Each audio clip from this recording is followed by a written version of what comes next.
ഓരോ വ്യക്തിക്കും പഞ്ചായത്തിൽ നിന്ന് 12,500 രൂപ വരെ ലഭ്യമാകും. അപ്പോൾ ഇതിനോട് ബന്ധപ്പെട്ടുള്ള കൂടുതൽ വിശദ വിവരങ്ങളാണ് ഈ ഒരു വീഡിയോയിൽ ഉൾപ്പെടുത്തിയിട്ടുള്ളത്. വീഡിയോ പരമാവധി ആളുകളിലേക്ക് എല്ലാവരും ഒന്ന് ഷെയർ ചെയ്തെത്തിക്കുവാൻ പ്രത്യേകം ശ്രദ്ധിക്കണം. ഇതുപോലുള്ള ഇൻഫോർമേറ്റീവായ വാർത്തകൾ പൊതുജനങ്ങളിലേക്ക് എത്തേണ്ടതും അനിവാര്യമാണ്. സർക്കാർ അറിയിപ്പുകൾ യഥാസമയം ലഭിക്കുന്നതിന് വേണ്ടി വാട്സപ്പ് ഗ്രൂപ്പിൽ ജോയിൻ ചെയ്യുക. അപ്പോൾ നമുക്ക് വിശദ വിവരങ്ങൾ എന്തൊക്കെയാണെന്ന് നോക്കാം. പൊതുസ്ഥലങ്ങളിലെ മാലിന്യം തള്ളുന്നതിന് തടയിടുന്നതിന് വേണ്ടി സർക്കാരിന്റെ കർശനമായിട്ടുള്ള നടപടികൾ ആരംഭിച്ചിരിക്കുകയാണ്. മാലിന്യം തള്ളുന്നവരെ കുറിച്ച് വിവരം അറിയിക്കുകയാണെങ്കിൽ ആ ഒരു വ്യക്തിക്ക് പാരിതോഷികം നൽകുവാനാണ് തീരുമാനിച്ചിട്ടുള്ളത്. ഇതിനായി മുൻപ് പ്രഖ്യാപിച്ച പ്രതിഫല തുക വീണ്ടും ഇപ്പോൾ വർദ്ധിപ്പിച്ചിരിക്കുകയാണ്. പൊതുസമൂഹത്തിന്റെ സഹകരണം ഉറപ്പാക്കിക്കൊണ്ട് മുന്നോട്ടു പോകാനാണ് തദ്ദേശ സ്വയംഭരണ സ്ഥാപനങ്ങളുടെ തീരുമാനം. ഇതിന്റെ ഭാഗമായി വിവരം നൽകുന്നവർക്ക് പിഴത്തുകയുടെ 25% വരെ പ്രതിഫലമായി നൽകുമെന്ന് മന്ത്രിസഭ അറിയിച്ചിട്ടുണ്ട്. മാലിന്യം തള്ളുന്നവർക്കുള്ള പിഴത്തുക 50,000 രൂപയായി ഉയർത്തിയതായും വിവരം നൽകുന്ന വ്യക്തിക്ക് 12,500 രൂപ വരെ പാരിതോഷികമായി നൽകുമെന്നും മന്ത്രി വ്യക്തമാക്കി.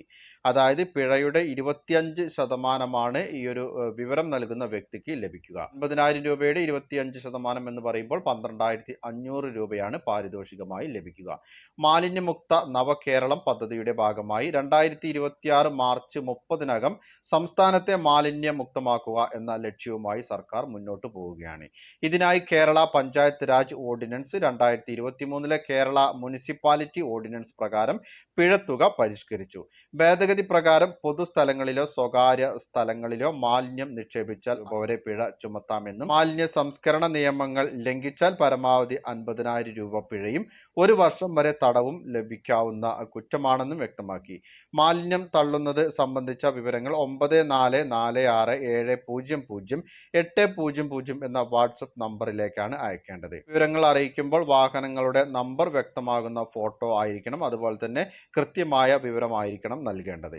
അപ്പോൾ വളരെ പ്രധാനപ്പെട്ട അറിയിപ്പുകളുടെ വിശദ വിവരങ്ങളാണ് പങ്കുവച്ചത്. മറ്റുള്ളവരിലേക്കും നിങ്ങളുടെ കുടുംബങ്ങളിലേക്കും സുഹൃത്തുക്കളിലേക്കും ഒക്കെ ഈ ഒരു ഇൻഫർമേഷൻ ഷെയർ ചെയ്തെത്തിക്കുവാൻ പ്രത്യേകം ശ്രദ്ധിക്കണം.